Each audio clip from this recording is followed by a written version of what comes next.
মানব কসাইখানা হিসেবে পরিচিত ছিল সিরিয়ার সেদনায়া কারাগার। বিরোধী ও ভিন্ন মতাবলম্বীদের এই কারাগারে রেখে অমানসিক নির্যাতন চালাতেন দেশটির সাবেক প্রেসিডেন্ট বাশার আল আসাদ।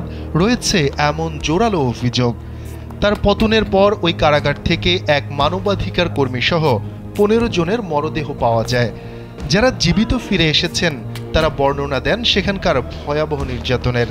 তাদেরই একজন ট্রাভিস টিমারম্যান এই মার্কিন বেসামরিক নাগরিককে দীর্ঘ 7 মাস কারাগারটিতে আটকে রেখেছিল আসাদ প্রশাসন। পুরোটা সময় তার পরিবার জানতেও পারেনি কোথায় আছেন বা আদৌ তিনি বেঁচে আছেন কিনা। ব্রিটিশ সংবাদ মাধ্যম বিবিসি জানিয়েছে, এই মার্কিন নাগরিক এমন এক সময় উদ্ধার হলেন যখন সিরিয়ার বিদ্রোহী যোদ্ধারা ঘোষণা দিয়েছেন তারা বাশার আল আসাদের কুখ্যাত কারাগারগুলো বন্ধ করে দেবেন। Double million offer, Walton fridge কিনে পেতে পারেন 20 লক্ষ টাকা, রয়েছে কোটি কোটি টাকার নিশ্চিত উপহার।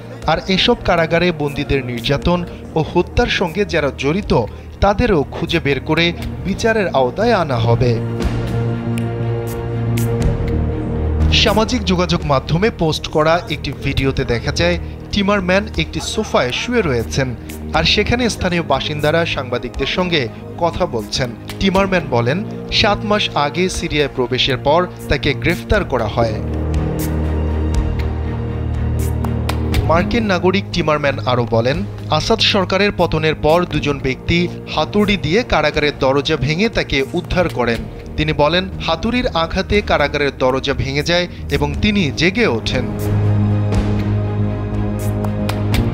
দীর্ঘ বন্দিদশা থেকে মুক্তি পাওয়া টিমারম্যান আরও বলেন, কারাগার থেকে বের হওয়ার পর কিছু সময় পর্যন্ত তিনি ভয়ে ছিলেন। এরপর একটা ঘুমানোর জায়গা খুঁজছিলেন। পরে স্থানীয় লোকজন তাকে খাবার ও অন্যান্য সহায়তা দেয়।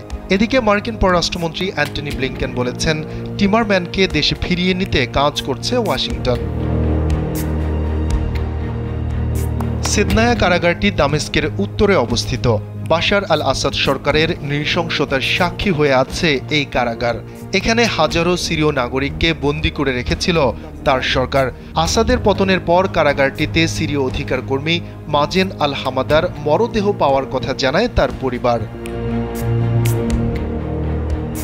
শফিকুল ইসলাম শান্ত, কালবেলা ডেস্ক।